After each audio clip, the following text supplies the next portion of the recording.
Imagine this.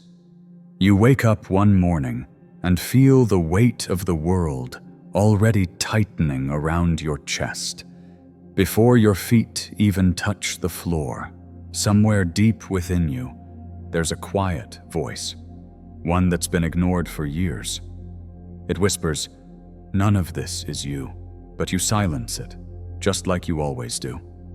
Because there are texts to answer, a job to perform, a personality to maintain, a smile to wear. And above all else, there are expectations. Endless, invisible, crushing expectations. You must be successful, but not too proud. You must be kind, but not soft. You must speak up, but not too loudly. Be humble, but not invisible. Authentic, but never too different. So you perform. You twist yourself into whatever shape earns the least resistance, the most approval, the safest praise. You nod when you disagree. You smile when you're exhausted. You apologize for things that were never your fault. And every day, the mask grows tighter, until you no longer know if it's a mask or your face. But here's the paradox. The more you care about being accepted, the more you feel rejected. The harder you chase control, the more out of control life becomes. The deeper you sink into people's expectations, the further you drift from yourself. So ask yourself, what if you stopped? What if you stopped caring whether they approve? Stopped obsessing over the version of you they expect? Stopped trying to curate a life for everyone else's comfort? What would happen if you let go? Would the world fall apart? Or would it finally fall into place? Michel de Montaigne, a man centuries ahead of his time, once questioned the very fabric of identity, control, and social pressure. And he discovered a truth so unsettling, so liberating, that even modern psychology is still catching up. Because Montaigne didn't just ask how we live. He asked why we live in fear of simply being ourselves, and what happens when we finally stop. But the answer to that question is not what you think. Let's go deeper. You weren't born afraid of being judged. You didn't enter the world questioning your worth, wondering if your laugh was too loud, your ideas too strange, your body too imperfect. But somewhere along the way, the world taught you to care, so deeply, so obsessively, that you became shackled by the very attention you sought. And the strangest part? You were praised for it. Praised for being polite, agreeable, accommodating. Rewarded not for being yourself, but for fitting in. This is where the sickness begins. Michel de Montaigne lived in a time when the world was unraveling, plagued by war, disease, and political chaos. But unlike most thinkers of his era, he didn't retreat into abstract theology or utopian ideals. Instead, he turned inward, deep inward. He began to observe the one thing most people fear to look at: the mind itself. What he discovered is what modern psychologists would echo centuries later. Most people are not living their lives. They are living performances. Carl Jung called it the persona, the mask we wear to survive the world. A social construct designed to gain approval, avoid punishment, and protect the fragile self underneath. At first, the mask is useful. Then it becomes who you think you are. You begin tailoring your identity based on silent contracts you never agreed to. Don't speak unless it's safe. Don't stand out unless you're sure you'll be praised. Don't feel too deeply, care too openly, risk too much.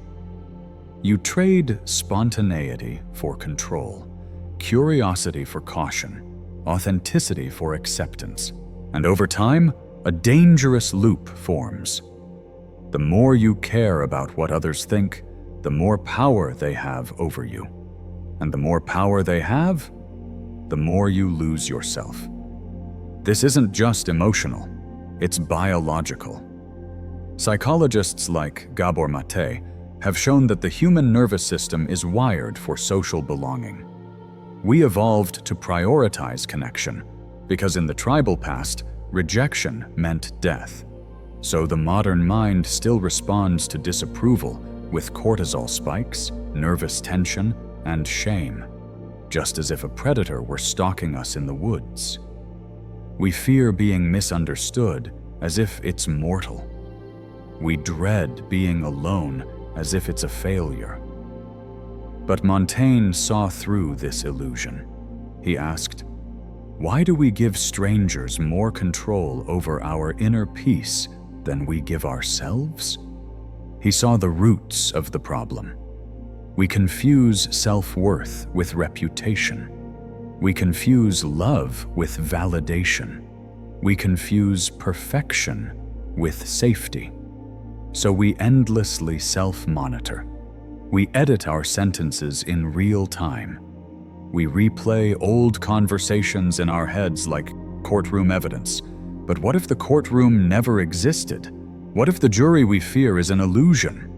Montaigne noticed that most people spend their lives chasing ideals that were implanted into them, not chosen. They confuse external success with internal freedom. They believe they must earn peace through endless striving. But peace doesn't come that way. It never has.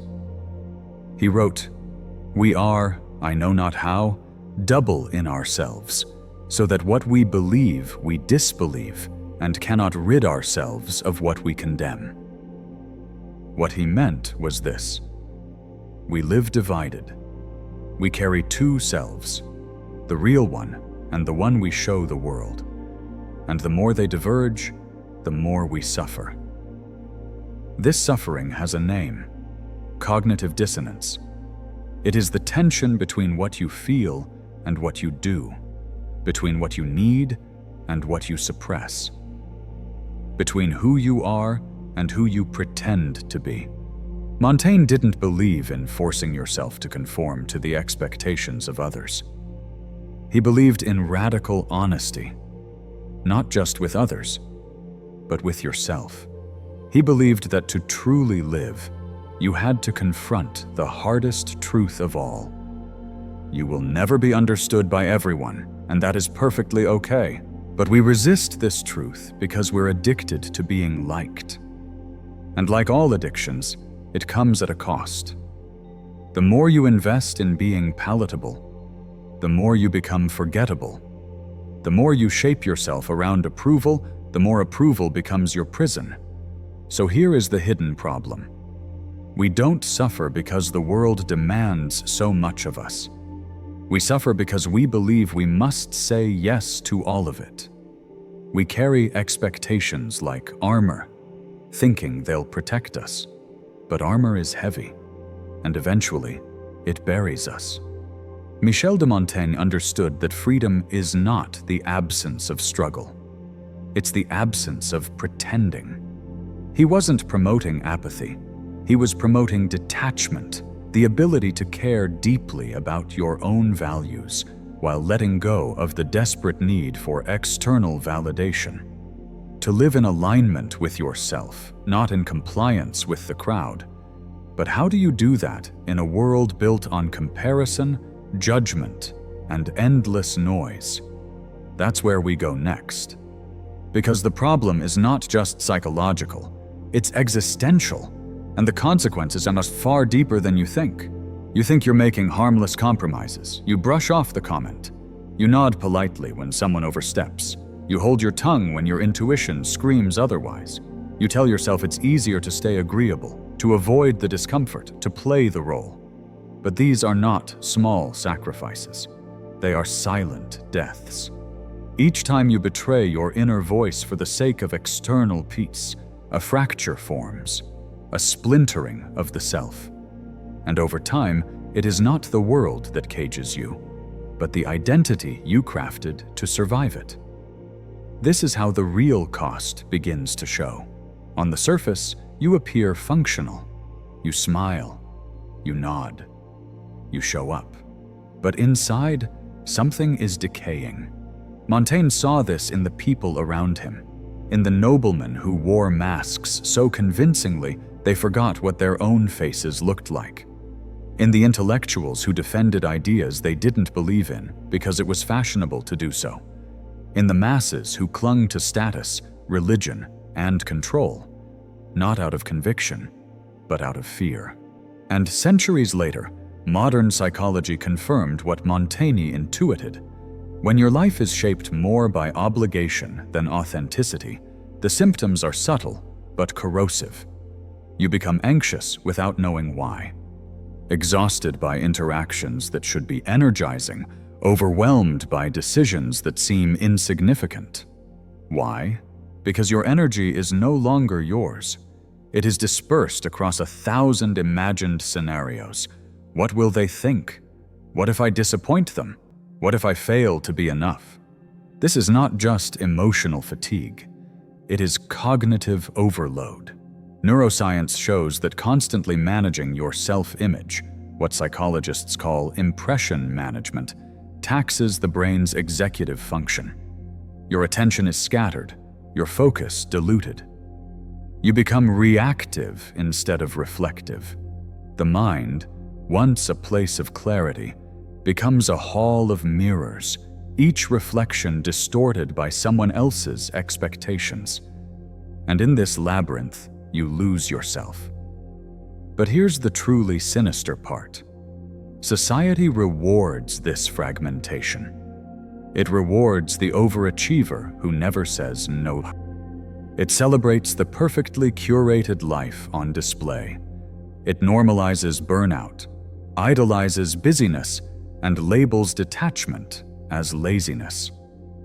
We are taught to fear stillness, because in stillness, the truth is deafening. We are living lives designed to impress people we don't even respect, while neglecting the parts of ourselves that once felt alive. And for what? Michel de Montaigne once wrote, "The greatest thing in the world is to know how to belong to oneself." But in the modern world, belonging to yourself is a radical act. Because everything around you is designed to pull you away from your center. Algorithms feed you curated envy.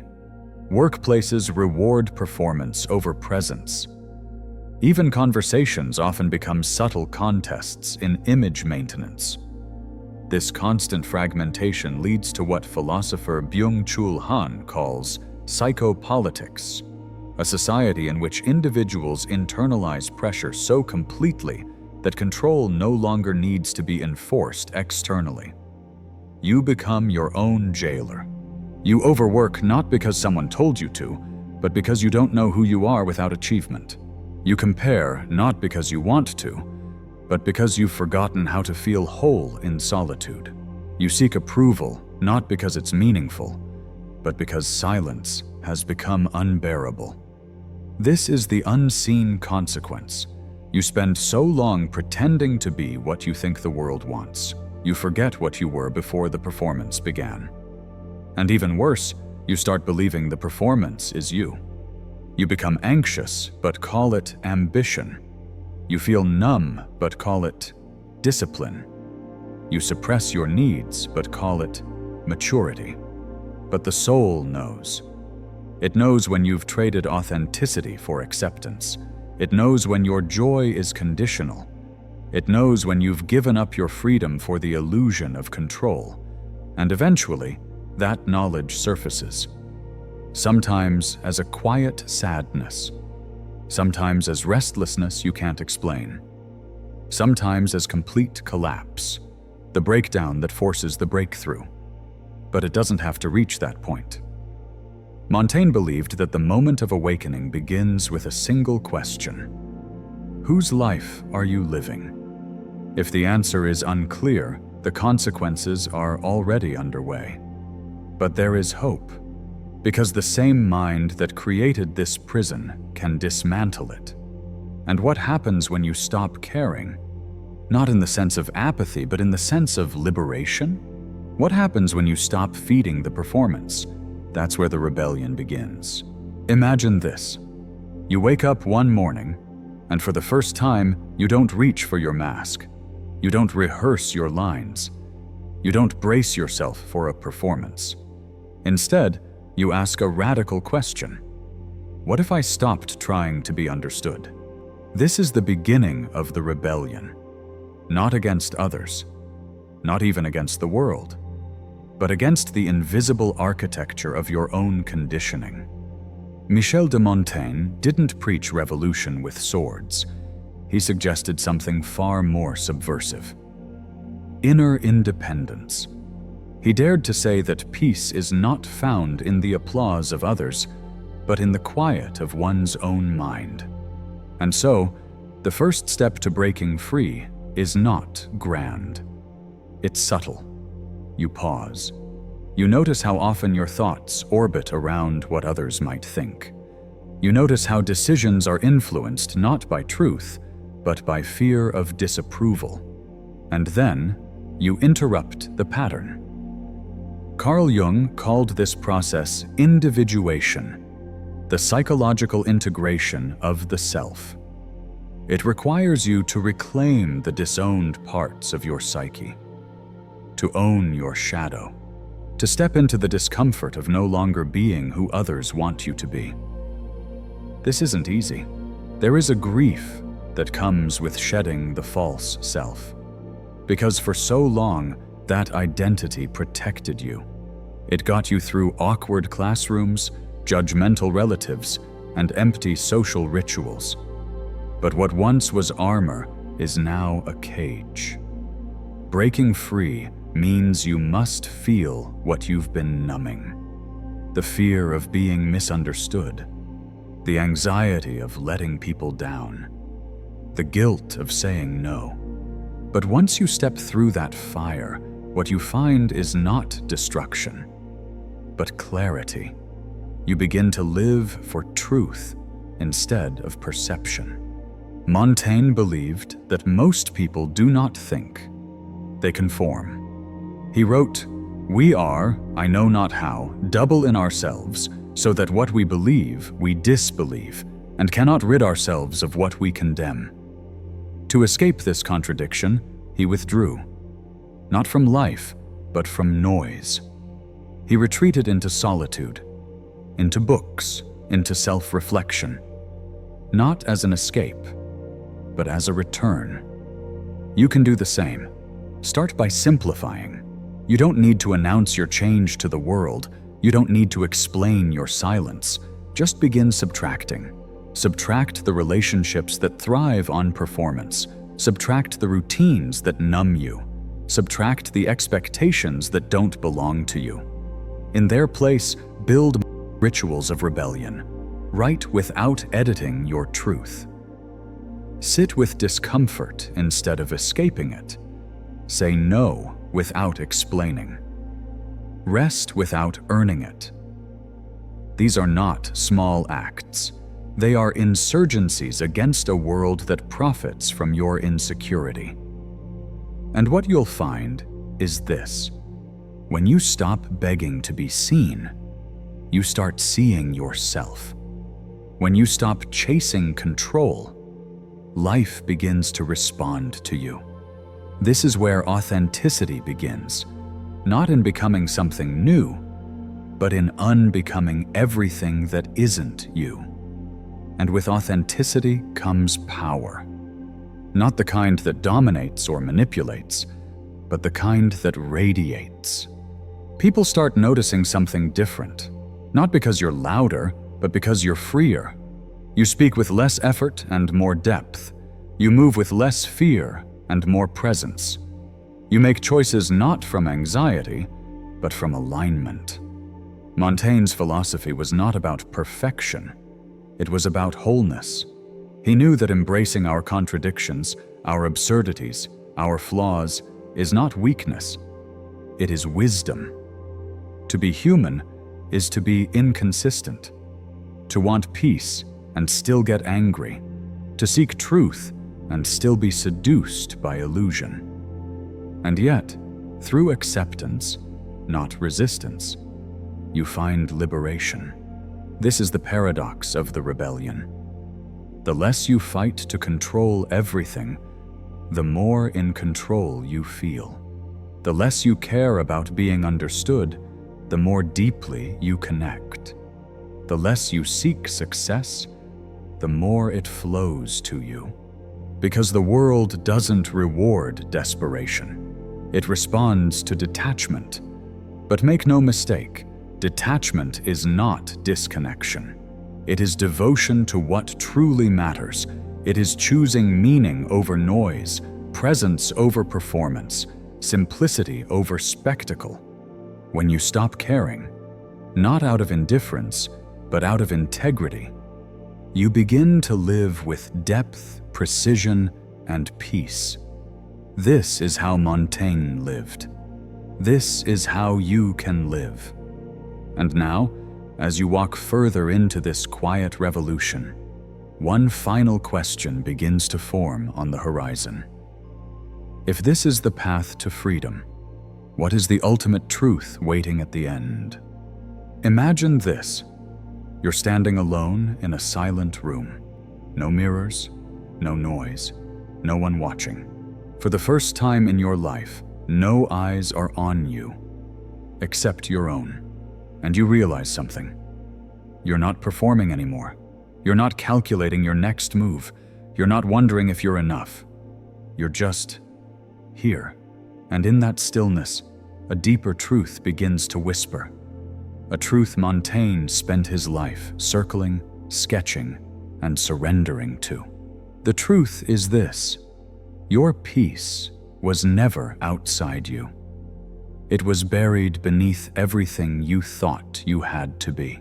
We spend our lives chasing things: validation, success, certainty, perfection, believing they will finally silence the unease.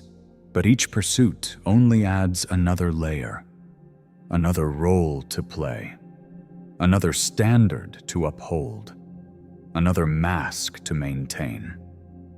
And we wonder why we're tired, why our joy feels conditional, why peace always seems one step away. Montaigne saw through this illusion. He didn't seek to conquer life. He sought to be in it, to taste it, question it, laugh at it, and embrace it in all its mess. His essays weren't sermons. They were mirrors, not polished ones, but cracked, honest, human ones. He showed us that self-knowledge is not the end of the journey. It's the beginning of true freedom. Because when you finally stop caring about the wrong things, you make space for the right ones to enter. Clarity, calm, courage. You begin to speak more slowly, but with more weight. You take fewer steps, but with more intention. You build less, but you build what lasts. And here's the final paradox. When you let go of needing life to go your way, it begins to move with you. Let that sink in. The people who seem most powerful are not always the loudest. They are the ones who've stopped begging the world to change and started changing their relationship to the world. This doesn't mean passivity. It means mastery. You no longer need applause to act with confidence. You no longer need guarantees to take a leap. You no longer need certainty to feel secure. Because you've detached, not from life, but from illusion. Montaigne believed that wisdom is not knowing more. It's needing less. Less validation, less control, less fear.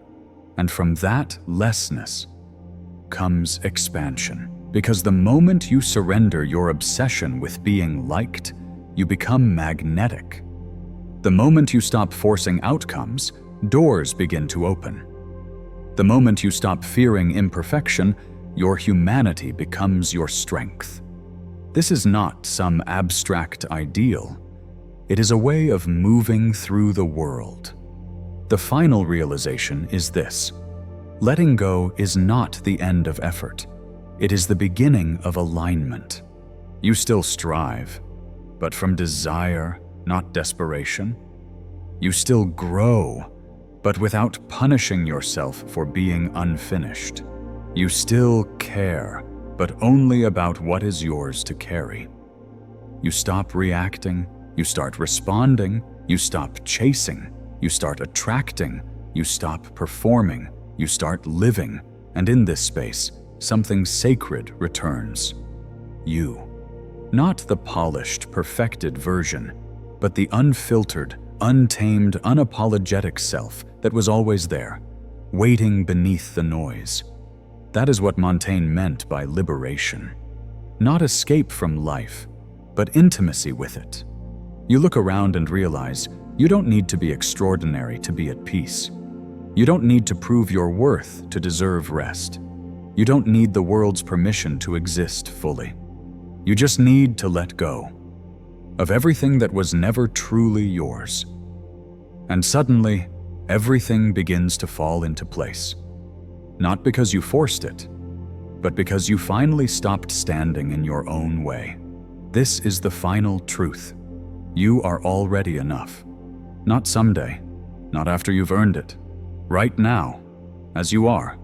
And when you stop caring about the lies that say otherwise, you don't lose yourself. You find yourself,